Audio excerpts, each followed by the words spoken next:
আমি তোমাদের প্রিয় তুষার স্যার। আজকে আবার সকাল সকাল তোমাদের যে জিকের ক্লাসটা চলছিল তা নিয়ে। স্টুডেন্টস, আমরা এর আগে যে সকল ক্লাসগুলো করে দিয়েছিলাম সমস্ত চ্যাপ্টার ওয়াইজ ক্লাস এবং ওই চ্যাপ্টারের উপরে মক টেস্ট, সম্পূর্ণ আগের ক্লাসগুলো তোমরা যারা যারা করোনি অবশ্যই ডেসক্রিপশন বক্সে দেওয়া লিঙ্কগুলো থেকে কিন্তু আগের ক্লাসগুলো করে নেবে, যারা আজকে নতুন আমাদের ভিডিও দেখছো। এবং অবশ্যই কিন্তু চেষ্টা করবে যে আমি ক্লাসগুলো যখন করাচ্ছি অবশ্যই যারা নতুন ক্যান্ডিডেট আছে তারা বলে দিই খাতা কলম নিয়ে অবশ্যই বসে পড়বে, কারণ আমাদের নোটস সম্পূর্ণ তৈরি হচ্ছে এক এক করে। এবং যারা পুরনো আছো তারা তো সকলেই জানো আমাদের কিভাবে কি ক্লাস করতে হবে। তো আজকে আমরা যে পার্টটা নিয়ে আলোচনা করব সেটা আমাদের হলো যে পরবর্তী আমাদের পার্টটা রয়েছিল সেটা নিয়ে, মানে 3 নাম্বার পার্ট। আমরা এর আগের দিন কিন্তু সম্পূর্ণ ক্লাসেসগুলো অনলাইনেরগুলো কোনোটা কমপ্লিট করে দিলাম, যে কি কিভাবে কোনটা কোনটা আমাদের প্রয়োজন পড়বে। আমরা সেটারই পরবর্তী পার্ট নিয়ে আজকে আমরা আলোচনা করব। আমাদের এই যে পিডিএফটা রয়েছে এই পিডিএফটা তোমরা স্মার্ট গ্যালাক্সি যে আমাদের টেলিগ্রাম চ্যানেল স্মার্ট গ্যালাক্সি লিখলেই তোমরা পেয়ে যাবে। সেখানে তোমরা পেয়ে যাবে যেখানে আমাদের কোচিং এর কোথায় কোথায় ব্রাঞ্চ রয়েছে, দীর্ঘ 8 বছর ধরে যে আমরা প্রিপারেশন নিয়ে চলেছি তার সঙ্গে যা সকল রিলেটেড ইনফরমেশন সবই, এবং আবাসিক ফ্যাসিলিটিস কি কি রয়েছে, কোন কোন ফ্যাসিলিটিস আমরা প্রোভাইড করে থাকি, মাসিক বেতন কত কত তোমাদের খরচ করতে পারে, অনলাইন অফলাইন সম্পূর্ণ ক্লাসের কিন্তু ডিটেলস দেওয়া রয়েছে, যেটা তোমরা অবশ্যই টেলিগ্রাম থেকে নিয়ে দেখে নিতে পারবে। আজকে আমরা তোমাদের সাথে এখানে যে আলোচনা করব সেটা রয়েছে প্রাচীন ভারতের যে আঞ্চলিক শক্তির উত্থান হয়েছিল তার সংক্ষিপ্ত বিবরণ, এবং অবশ্যই এটা আমাদের আলোচনার যে বিষয়টা রয়েছে সেটা আমরা আলোচনা করব পার্ট 2।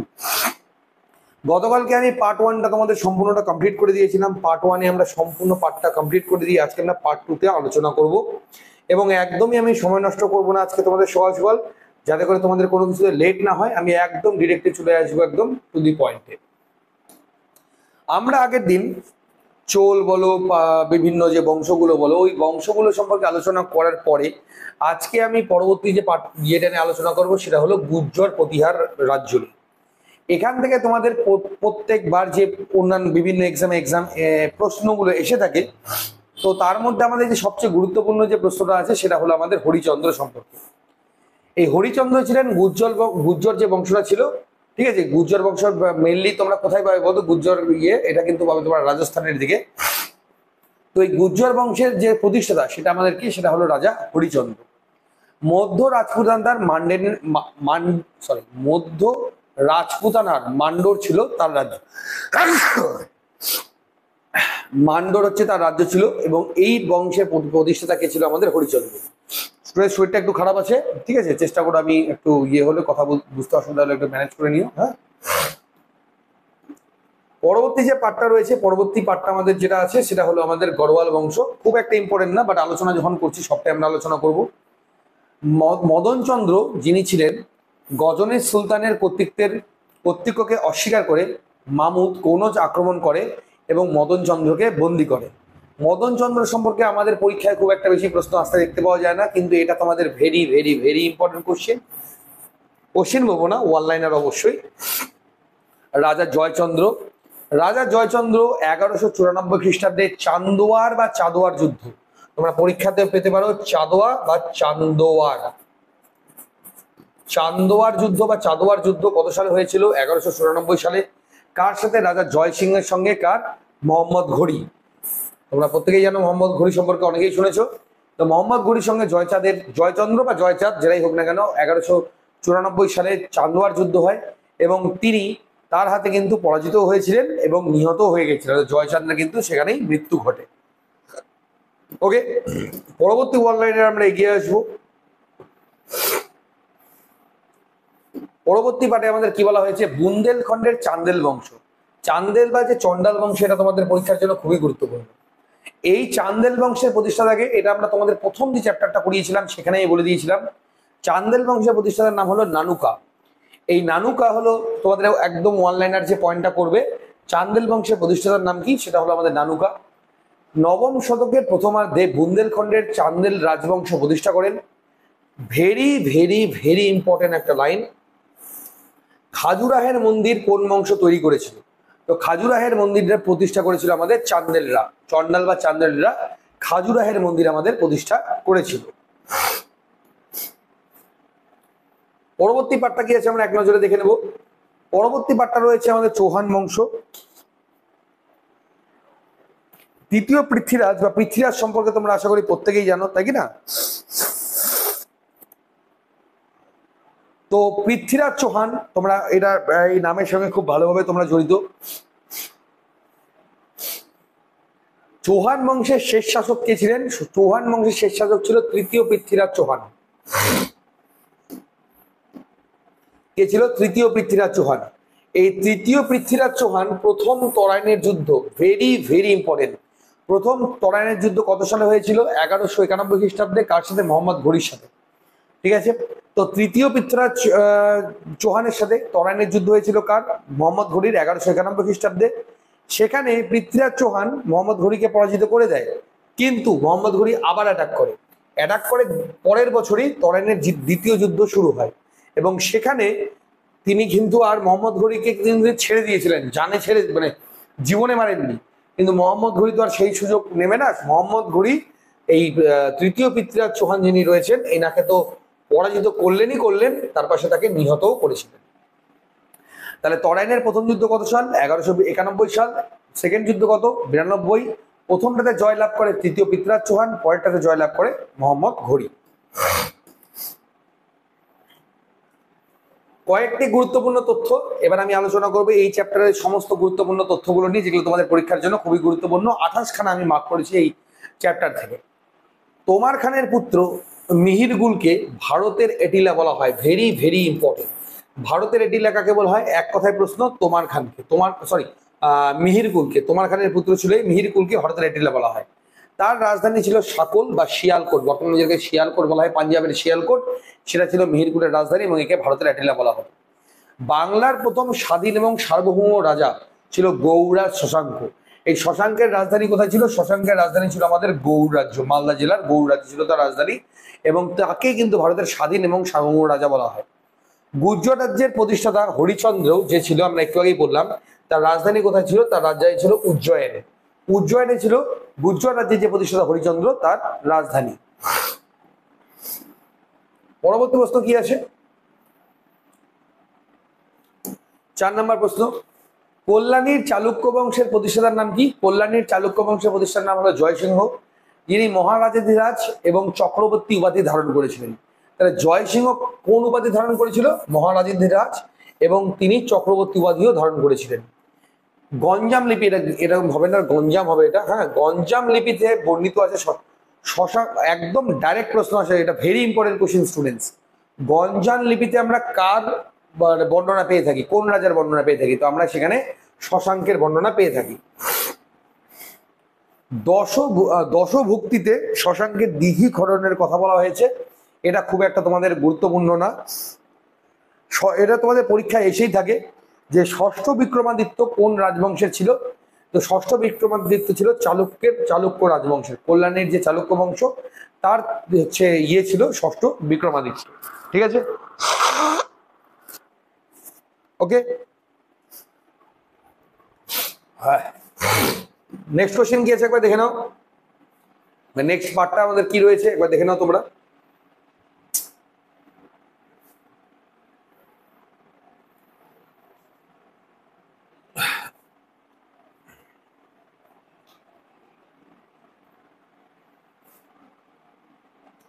ওকে,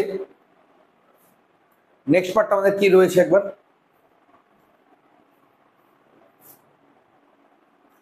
বাতাবির যে বিষ্ণু মন্দির সেটাকে নির্মাণ করেছিল, এটা তোমাদের একদম সরাসরি পরীক্ষায় প্রশ্নটা এসে থাকে যে বাতাবির যে বিষ্ণু মন্দির সেটাকে নির্মাণ করেছিল।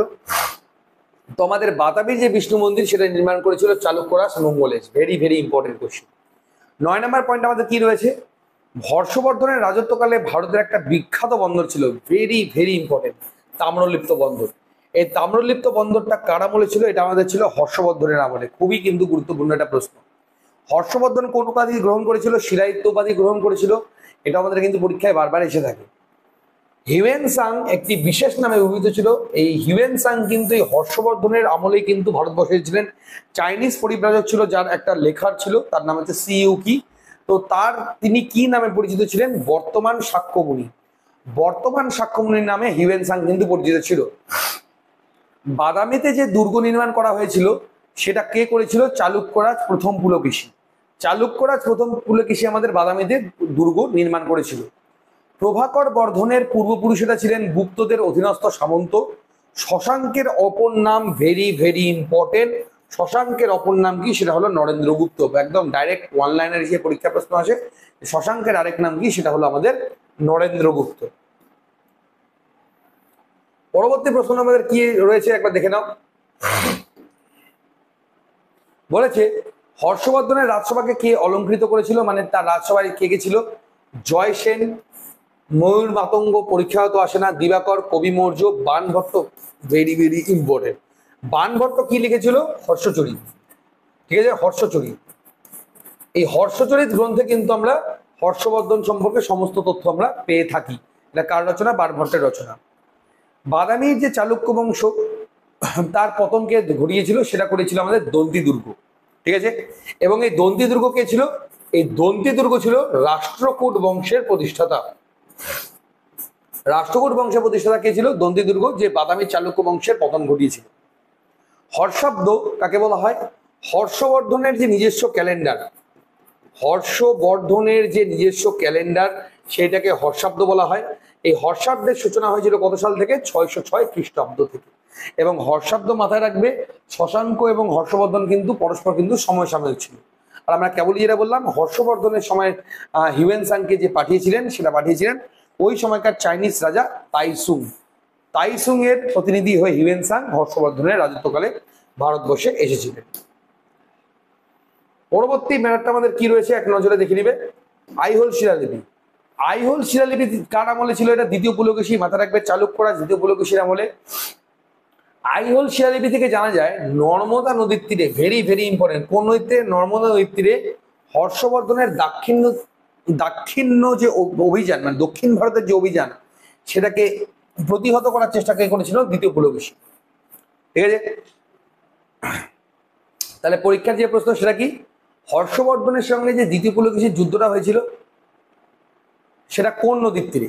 তো আমরা কি জানলাম সেটা কোন নদীর তীরে আমাদের? সেটা হচ্ছে আমাদের নর্মদা নদীর তীরে। ঠিক আছে স্টুডেন্টস,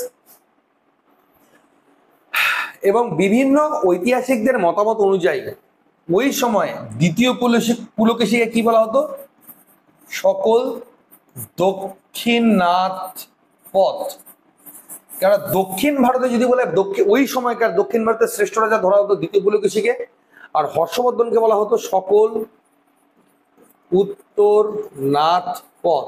কারণ ওই সময়কার উত্তর ভারতের শ্রেষ্ঠ রাজা ছিল আমাদের হর্ষবর্ধন। হর্ষবর্ধন বৌদ্ধ পণ্ডিত জয়সেনকে 400টি গ্রাম দান করেছিলেন। এরা বাদামীর দান করেছিলেন, এখানে দাঁড়ি হতো, যাই হোক। বাদামীর চালুক্যরা বেসারা শৈলীর বিকাশ করে, এটা খুব একটা বেশি ইম্পর্টেন্ট না, এটা ভেরি ইম্পর্টেন্ট। হর্ষবর্ধন কোন বৌদ্ধ পণ্ডিতকে 400টি গ্রাম দান করেছিলেন? সেটা করেছিলেন জয়সেন। 606 খ্রিস্টাব্দে মালবরা দেবগুপ্ত এবং গৌররাজ শশাঙ্ক যুগ্ম হবে মৌখুরীরাজ গ্রহবর্মনকে পরাজিত করেন। মোটামুটি ইম্পর্টেন্ট, জাস্ট তোমরা নোট ডাউন করে নেবে, খুব বেশি ইম্পর্টেন্টরা আমাদের হচ্ছে না। ওকে, নেক্সট পার্টে এগিয়ে যাবো। শশাঙ্কের উপাধি, ভেরি ইম্পর্টেন্ট। শশাঙ্কের উপাধি কি ছিল? গৌড়া শশাঙ্কের উপাধি ছিল নরেন্দ্রাদিত্য। নরেন্দ্রাদিত্য ছিল আমাদের গৌড়াজ শশাঙ্কের রাজধানী। হিউয়েনসাংয়ের ভারত ভ্রমণকালে সুতি বস্ত্র উৎপাদনের জন্য, মানে আজ হিউয়েনসাং ভারতে হয়েছিল, তার সিইউকি গ্রন্থে পাটলিপুত্র সম্পর্কে তিনি যখন বলেছিলেন, তিনি বলেছিলেন সেখানকার কিন্তু সুতি বস্ত্র উৎপাদন কিন্তু জগৎ বিখ্যাত। হর্ষবর্ধনের রাজত্বকালে তার অধীনস্থ কয়েকজন রাজা স্বাধীনভাবে নিজেদের পরিচালনা করতেন। তারা হলেন ভাস্কর বর্মন, ধ্রুবভট্ট, পুনবর্মন এবং উদিতা। এটা মোটামুটি ইম্পর্টেন্ট, তোমার জেনে রাখলেই হবে। এটা কিন্তু ভেরি ইম্পর্টেন্ট। শশাঙ্কের উপাধি কি ছিল? এটা কিন্তু ভেরি ভেরি ইম্পর্টেন্ট। পরবর্তী পার্টে এগিয়ে যাব। হর্ষবর্ধন 642 খ্রিস্টাব্দে হিউয়েনসাংয়ের সম্মানে মহাযান বৌদ্ধ ধর্ম সম্বন্ধে আলোচনার জন্য কৌনজে ধর্ম সম্মেলন আয়োজন করেন, যা 18 দিন স্থায়ী হয়। হর্ষবর্ধন কিন্তু মহাযানপন্থী ছিলেন। মহাযানপন্থী কারা থাকতো? যারা মূর্তি পূজায় বিশ্বাসী ছিল। আর হীনযানপন্থী কি? যারা মূর্তি পূজায় বিশ্বাসী নয়। তো হিউয়েনসাংয়ের সম্মানের জন্য তিনি মহাযান বৌদ্ধ সম্মেলন একটি করেছিলেন। হর্ষবর্ধনকে পঞ্চভারতের অধিপতি বলে অভিহিত করেছিলেন হিউয়েনসাং। হিউয়েনসাং, আচ্ছা, কাকে পঞ্চভারতের অধিপতি বলা হয়? সেটা হলো হর্ষবর্ধনকে। এই উপাধি কে প্রদান করেছিল? সেটা করেছিল আমাদের হিউয়েনসাং, যে তার রাজত্বকালে ভারতে এসেছিল। কৌনজের রাজধানী স্থাপন করেছিলেন কে? প্রতিহার বংশীয় রাজা দ্বিতীয় নাগভট্ট, বা এক কথা দিলে প্রতিহার বংশের রাজা রাজধানী কোথায় ছিল, সেটা ছিল আমাদের কৌনদী।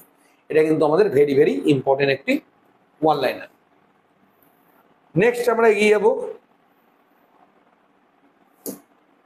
কাঞ্চিপুরমের যে কৈলাসনাথ মন্দির সেটা কে নির্মাণ করেছিল? কাঞ্চিপুরমের কৈলাসনাথ মন্দির নির্মাণ করেছিল দ্বিতীয় নরসিংহ বর্মন। দ্বিতীয় নরসিংহ বর্মন কি নির্মাণ করেছিল? কাঞ্চির যে কৈলাসনাথ মন্দির সেটা। মহাবলীপুরমের আদিবরাহ মন্দির কে নির্মাণ করেছিল? দ্বিতীয় পরমেশ্বর বর্মন। তাহলে মহাবলীপুরমের আদিবরাহ মন্দির কে করেছিল? দ্বিতীয় নরসিংহ বর্মন। এগুলো ডাইরেক্ট স্টুডেন্টসরা মুখস্থ করবে। হ্যাঁ, আমি তোমাদেরকে সম্পূর্ণটা প্রোভাইড করে দিয়েছি, জাস্ট মুখস্থ করবে। এগুলো মুখস্থ করলে কিন্তু তোমরা এগুলো সব পরীক্ষায় পেয়ে যাবে, এমনি কোনো সমস্যা নেই। নেক্সট,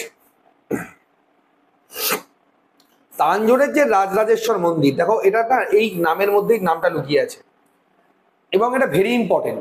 রাজরাজেশ্বর মন্দির কে নির্মাণ করেছিল? তো আমাদের যে রাজরাজেশ্বর মন্দির সেটা আমাদের নির্মাণ করেছিল প্রথম Rajaraja. Very very important. Chola বংশের রাজা প্রথম রাজরাজ এটা নির্মাণ করেছিল কি? রাজরাজেশ্বর মন্দির।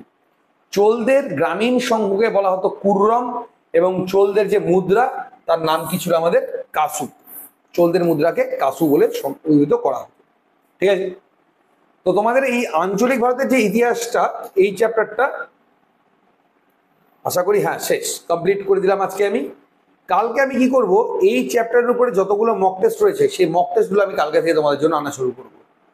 এগুলোকে জাস্ট নোট করো, নোট করে একবার রিভিশন করে নাও, একবার পড়ে নাও, যাতে করে কালকে যখন আমি মক টেস্টগুলো নেবো চ্যাপ্টারের উপরে, তোমাদের যাতে কোনো রকম কোনো সমস্যা না হয়।